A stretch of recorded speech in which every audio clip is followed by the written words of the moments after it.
I'm Tracy Baxter with today's Record Newswatch.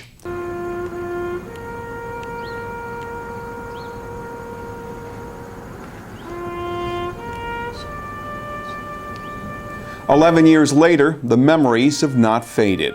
The Orange County town of Deer Park was one of the places where people gathered this morning to pay tribute to those who lost their lives during the September 11th terrorist attacks. The service in Huguenot was held outside Town Hall, adjacent to the 9/11 memorial created by town officials. It includes an I-beam from the World Trade Center.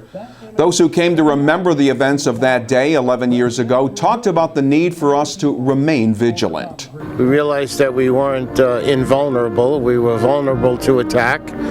And I think we learned from that because we haven't really been attacked since, which is a good thing.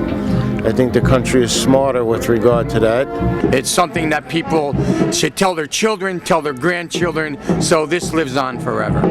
We want to preserve this country. We want to preserve what it stands for and what it has always stood for. And we come together to let the world know we will not forget and we will stand together. Those in the crowd included the relatives of the late Gary Geidel, a member of New York Fire Department Rescue Company 1, who died that day, 2 weeks shy of his retirement.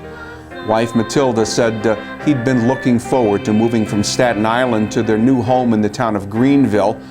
And instead of attending the service at Ground Zero, family members say they prefer to spend the painful 9/11 mornings at the Deer Park observance. It's better here than to go down there with all the crowds and commotions and everything, and it's peaceful and quiet here mostly than going to there.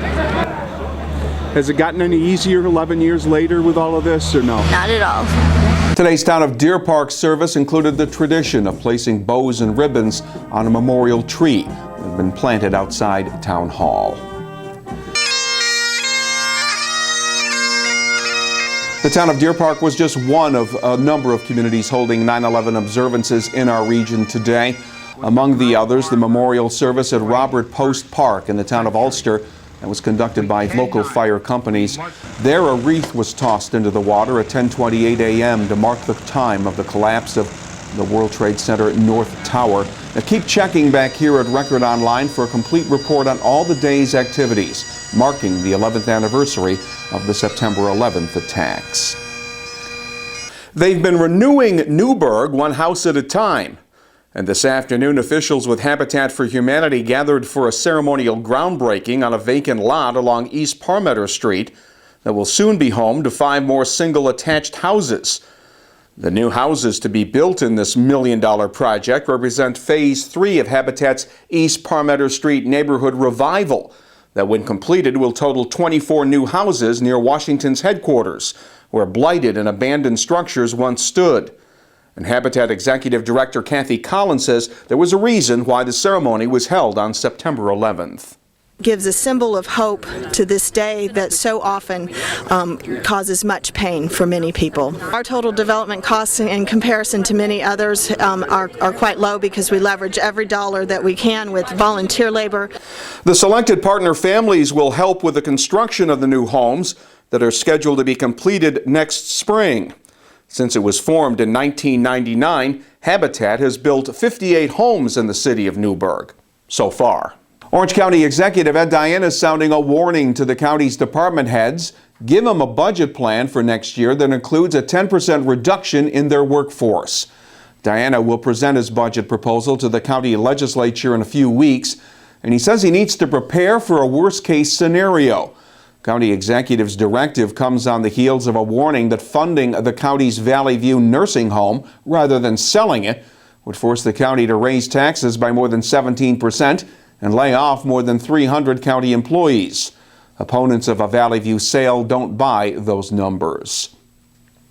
Washingtonville Mayor Kevin Hudson keeps trying, but members of the village board majority continue to say no. Last night, the mayor failed for a third time to hire his brother to a permanent public works job. The board rejected the mayor's proposal that they hire Albert Hudson as a public works laborer in Washingtonville. The latest failed attempt came after Steve Gross with the Orange County Civil Service Unit criticized Mayor Hudson for failing to give anyone else a shot at the village's open public works positions. And call it a special delivery. The 10 pounds of marijuana that was sent in the mail to an Ulster County location. But when 3 people arrived to claim the packages, they were met by police who'd been tipped off by authorities in Arizona about that illegal shipment. 33-year-old Jason Lynch of Marlborough, 34-year-old Keona Taylor of Newburgh, and 37-year-old Wilfred Simpson of Poughkeepsie now face felony drug charges. There's more sunshine in the local forecast along with higher temperatures.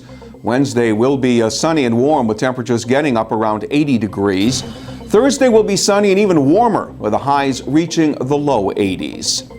Stay informed by picking up tomorrow's edition of the Times-Herald Record and stay on top of breaking news all day long right here at Record Online. For Record Newswatch, I'm Tracy Bankston.